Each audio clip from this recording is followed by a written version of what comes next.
Are leaders born or made? My armchair research indicates that approximately 1/3 are born and 2/3 are made.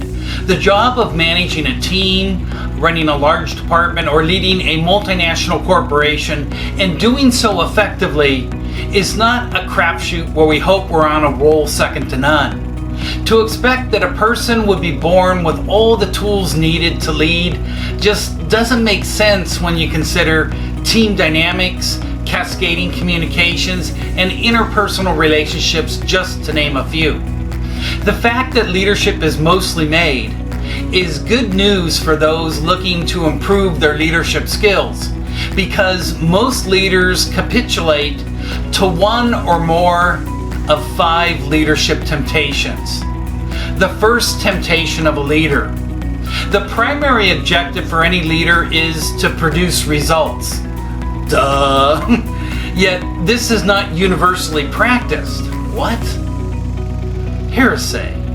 Many leaders put something before results, making it the most dangerous of all leadership temptations. The desire for status over results.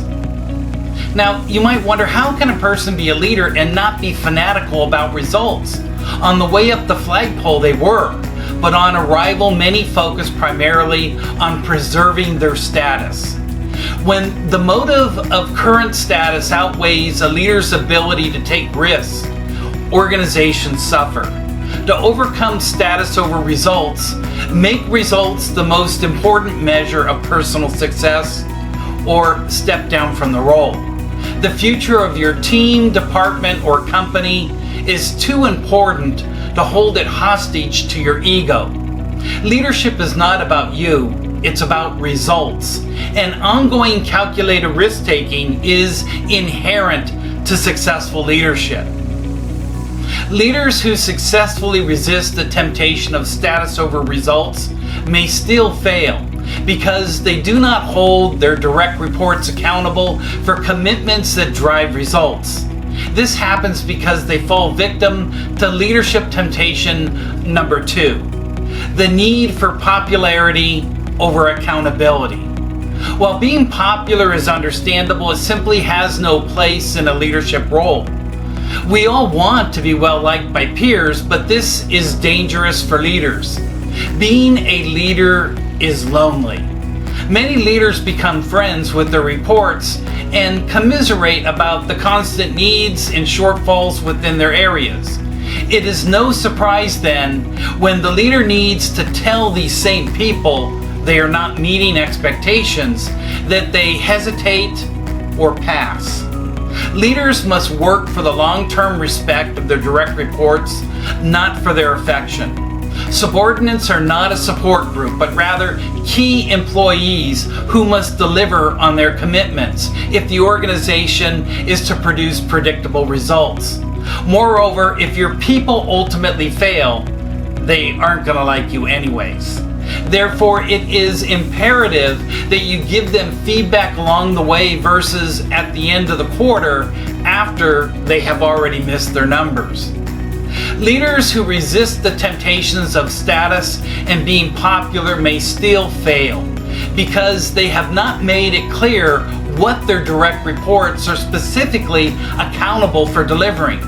They don't set clear expectations because they fall prey to leadership temptation number 3, the need for certainty over clarity. Many leaders want to ensure their decisions are correct, but there is no certainty in a world filled with imperfect information combined with time to market needs.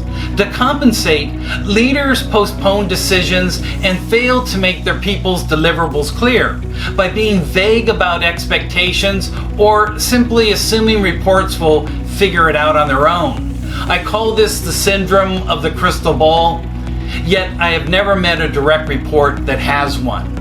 Leaders must make clarity more important than accuracy. Your people will learn more if you take decisive action than if you always wait for more information. Of course, if new information becomes available later, discuss it, course correct, and move on. Your cost of being wrong is pride. Your organization's cost of being certain is paralysis. Leaders who resist the temptations of status, popularity, and being certain may still fail because they are not comfortable with the decisions they have made, because they give in to leadership temptation number 4, the need for harmony over conflict. Many leaders believe it is better for people to agree and play nice than disagree and engage in conflict. Harmony is perhaps the greatest roadblock to the open exchange of diverse ideas and opinions around issues of importance. Without conflict, decisions are often revisited again and again. The best decisions are made only after all perspectives and opinions are both aired and factored. When all available knowledge is considered, the chances of optimal decisions are both greater and moreover confident. Leaders must tolerate discord and encourage their direct reports to air their ideological differences with passion. Contentious meetings are often a sign of progress. Tame meetings often leave important issues off the table. Guard against personal attacks, but not to the point of stifling passionate ideological debate. Leaders who resist the temptations of status, popularity, certainty, and harmony may still fail, because even if they promote productive conflict, their people may still be reluctant, because the leader gives in to leadership temptation number 5, invulnerability over trust. Leaders are powerful people, and often they view being vulnerable with their peers as a weakness. They fear a loss of credibility if their people grow comfortable in challenging them. No matter how much leaders encourage productive conflict, they may fail to achieve it because it doesn't feel safe to their people, who typically defer to their leader as always being correct. Direct reports then position themselves around the inferred opinion of the leader and only conflict with one another when politically expedient. Leaders must actively encourage their people to challenge their ideas. Trust them with your reputation and your ego. As a leader, this is the greatest level of trust you can give. They will return it with respect and honesty, and with the desire to return that vulnerability with one another. My challenge to you: can you avoid the 5 leadership temptations? Status over results, popularity over accountability, certainty over clarity, harmony over conflict, and invulnerability over trust. I hope you will. Thanks for listening.